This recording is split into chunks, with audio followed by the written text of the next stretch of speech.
Corona కష్టకాలంలో అనేక మంది ఉపాధి కోల్పోయారు. లక్షలాది మంది ప్రజలంతా కూడా నిరుద్యోగ రోడ్డు మీదకి వచ్చారు. ఆయన చెప్పారు, బీజేపీ ప్రధానమంత్రి గారు, నేను గెలిచినట్లయితే సంవత్సరం 2 కోట్ల ఉద్యోగాలు ఇస్తాను. 2 కోట్ల ఉద్యోగం కాదు కదా, ఎవరికి కనీసం బతకడానికి ఎటువంటి ఉపాధి కూడా చూపించిన దౌర్భాగ్య స్థితి కేంద్రంలో బీజేపీ ఉంది. మనం మొన్న చూసుకున్నట్టు అగ్రిగోల్డ్ ఇక్కడ అగ్రిగోల్డ్ బాధ్యత కూడా చాలా మంది ఉన్నారు కదా.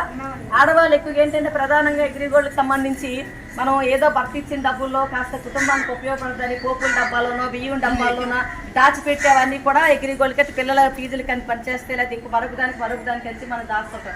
ఆఖరికి ఆ పోపుల డబ్బాకి రెక్కలు వచ్చే బియ్యం డబ్బాకి రెక్కలు ఇచ్చేవన్నీ కూడా అగ్రిగోల్డ్ తాలూకు యాజమాన్యం మనందరి దగ్గర కూడా తీసుకునే పరిస్థితి.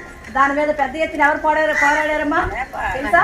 భారత కమ్యూనిస్ట్ పార్టీ రాష్ట్ర నాయకత్వం అలుపెరగినటువంటి పోరాటం చేశారు, కేసులు పెట్టారు, ఒక దీర్ఘకాలిక పోరాటం చేస్తే దాదాపు నాకు సంఖ్య గుర్తులేదు 900 కోట్ల రూపాయలు ఎంతో కొంతమంది వరకు ఇవ్వడం జరిగింది.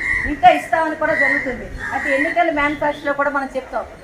ఎందుకంటే అగ్రిగోల్డ్కి చాలా ఆస్తులు ఉన్నాయి కాబట్టి ఆస్తులు అమ్మేనే సరే ఇస్తారని చెప్పి భ్రమ పెట్టి మభ్య పెట్టి మనందరి దగ్గర కట్టించుకున్నారు. ఈరోజు కమ్యూనిస్ట్ పార్టీ అదే చెప్తుంది, మీ ఆస్తులు అమ్ముకొని ఏ ప్రజలు మీరు మోసం చేస్తారని చెప్పి.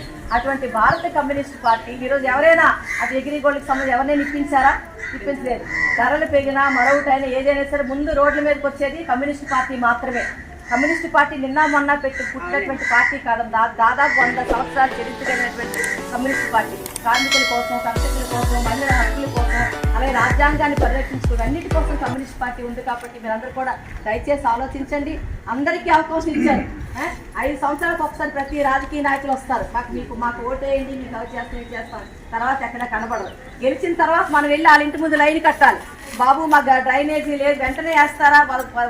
ఈ చైతన్య నగరి కాలనీ వాళ్ళు మాకు డ్రైనేజీ ప్రాబ్లం వచ్చింది 10 సార్లు ఎమ్మెల్యే ఇంటి చుట్టూ తిరిగితే అప్పుడు ఇంకెవరో మాలాటోళ్ళు ఎన్నిసార్లు తిరిగినా పట్టలేదు అని అనుకుంటే మళ్ళీ కమ్యూనిస్టులు వచ్చి దాని మీద ధర్నా చేస్తే కానీ మీ సమస్య పరిష్కారం కాదు. కాబట్టి ఒక అవకాశం వచ్చింది. ఇండియా కూటమిగా కాంగ్రెస్ పార్టీ, సిపిఎం, ఆమ్ ఆద్మీ పార్టీలు అన్నీ కలిసి ఇండియా కూటమిగా ఏర్పడి ప్రజల సమస్యలు బాగు చేయడానికి, మన దేశాన్ని రక్షించుకోవడానికి, మన రాష్ట్రాన్ని కాపాడుకోవడానికి, అలాగే మన జిల్లాను కూడా కాపాడుకోవడానికి వచ్చింది. కాబట్టి ఇక్కడ కూడా ఒక అవకాశం ఇచ్చారు. ఆడవాళ్ళు ఇల్లు బాగా చేస్తారు, సమాజాన్ని కూడా బాగా చేస్తారు.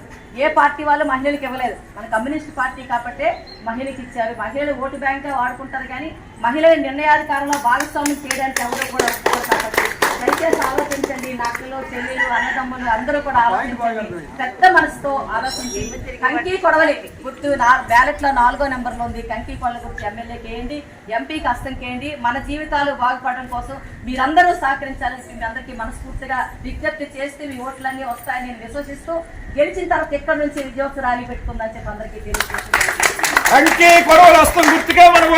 తెలియజేస్తున్నాను.